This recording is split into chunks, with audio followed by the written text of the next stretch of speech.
Hello? Hello? Hello! And welcome to a nature-inspired Pixorama. Yes, welcome back to another episode of Pixorama. So this week I thought we'd do something a little different from usual. I was recently on vacay and I got a little bit inspired. So I thought I would bring some of that to what we're going to tackle today. What's that? I guarantee he's about to tell you, Mum. Yes, listening might be helpful. Yes, let's get on with it. Today I'd like to tackle a sprite pack or sprite collection, depending on your lingo.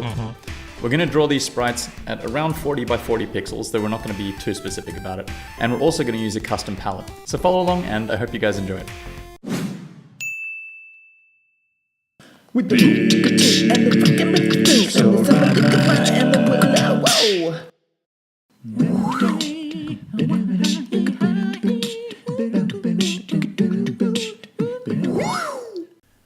Oh boy, does it feel good to be back at my iMac. It's been a long time. It's been over 2 months actually. It's probably the longest vacay I've ever had.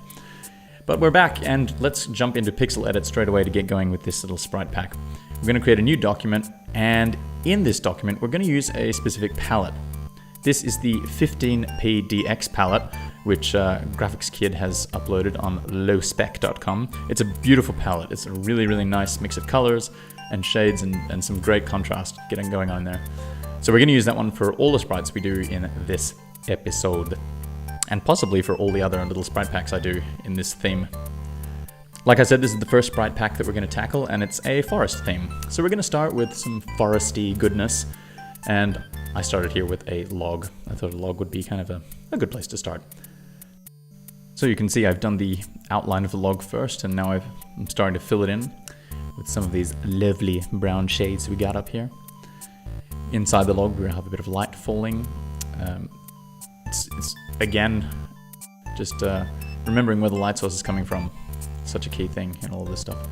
So we have got some light falling onto the inside of the log, which I will fix up in a minute. And on the outside here, I'm just doing some detailing already, getting some bumpy textures in there. And now a bit of grass around the outside of the log, and also going into the end here, because the grass shouldn't just stop. It's a living organism, and it will grow where it wants, and it wants to grow in the log.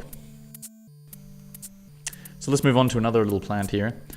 I'm going to get a little bush going. I'm kind of thinking of a leafy little shrub, kind of like an aloe vera plant. So I started out with the outline again, filled it in, and now just with the other lovely shade of green here, just giving it some highlights, giving it some definition, showing where those leaves are. And we can put some shadows underneath to give it some depth. Kind of not happy with how big the plant is. I'm going to expand it a little bit so I can get some more leaves in there, a bit more thickness. And it's starting to look kind of nice. That detailing for the leaves, it's amazing just with two colors how you can really make something pop. It depends on the palette, but also on, of course, how you use those colors. Just going back to the log for a second and doing some more detailing here, adding some darker shadows inside and around the base of all these objects. I'd like each object in this little sprite sheet to have kind of a uniform look, and part of the way I'm doing that is with the shadows. I'm keeping the shadows relatively similar for each object, making sure I style them the same way.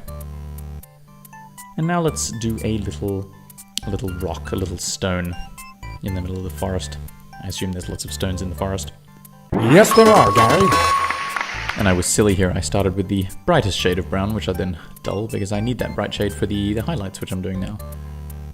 Drawing pixel rocks is actually a really great way to get used to working with shadows and highlights, because once you've drawn the outline, it's really up to you to define how the inside of the shape looks. And all these little ledges that you create on the rock, they're totally up to you where you want to put them. You can just play around until you get something that looks kind of neat. So we're doing some shadowing under the rock here again, and also on the sides to define the various indents and outcrops. Starting to look pretty nice. I'm just going to finish it up with a little bit of greenery on top, a couple of little sprigs of grass, a little more shading. Let's line those guys up, and now let's borrow that color from the big plant and draw another little plant. Obviously, a lot of this depends on the purposes you have for these sprites, whether it's a game or pixel art or what have you. But I find that when I'm doing these little sprite packs for games, it's really helpful to do two different size variants. For example, there's a large bush and a small bush here now, and for the rock I'll also do a small variant. And this just gives you the ability to break up the environment for whatever you're designing and make it feel more natural.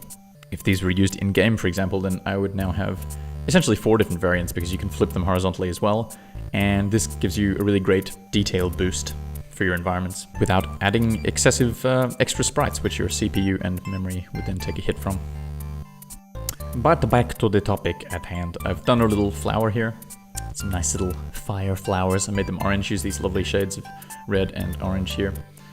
And again, I'm gonna do 2 variants of these flowers as well, so that I have that option later of having twice as many different flowers. So just heading back to the log for a second, I'm just gonna fix up some of the detailing and add a little branch sticking out the top there. And then it's time to move on to the next big objet of this little sprite pack. And we need a tree. We need some sort of bushy big tree. So I'm just gonna draw the outline of the canopy here, just like a big blob of green. And then it's all about the detailing. I'm gonna use that second shade of green to really bring out some highlights on the top here and define where the leaves are. Always putting these green highlights on the tops of wherever I see pixels sticking out, just to make sure that it looks like the light's coming from above. And I have to follow that pattern all the way through the canopy, and then add a little extra detailing up there. Onto the trunk, and I just basically take the same approach. Draw the outline, fill it in, and then just add the highlights depending on where I think the light is falling. And then it's onto the shadow, which of course plays a huge role in the whole depth aspect of this sprite. So making sure that I really put that shadow around the whole trunk, back behind the tree a bit. And some shadowing on the trunk itself, up under the canopy, to make sure we know that the canopy is sitting on top of the trunk here. And now I'll just do a couple of fun little tweaks to the canopy itself. Put a couple little leaves sticking out. Add another layer of highlights on the top here with a brighter color. In this case, I've chosen this nice soft sort of yellow color. It does give the tree a bit of a waxy quality, a bit of a specular quality, and I gotta be careful that I don't make it look like it's wet, or so it is a bit of a balancing act, just using the right amount of highlights and not overdoing it up there. And now we're just gonna add some shadowing underneath some of these leaves sitting on top of the canopy here, using again that same shadow color that we used for underneath the tree. We gotta bring those leaves out. We don't want them to look like they're just stuck, sitting flat on an object below. We need them to stick out and give a bit of volume to that puffball up there. Now just adding a secondary highlight to the trunk. Again, it just gives it some definition and adds a bit of sharpness and a bit of contrast to the shape. And now let's move on to a couple more little objects here. How about just a little stick that could be just lying on the ground. It's a little quick one. And let's do a variant for the flower sprite. Now I mentioned before that I like to do different sizes for some of the sprites that I design, but you don't have to do different sizes per se. You can do different variants of the object in general. And so let's do another little cluster of flowers. Let's do 3 flowers instead of just doing a bigger or a smaller one. So here's where we are with our sprite pack in this particular palette. Now one thing I was curious about is how this would look in another palette. So for example, Pico 8. Pico 8 is a fantasy console.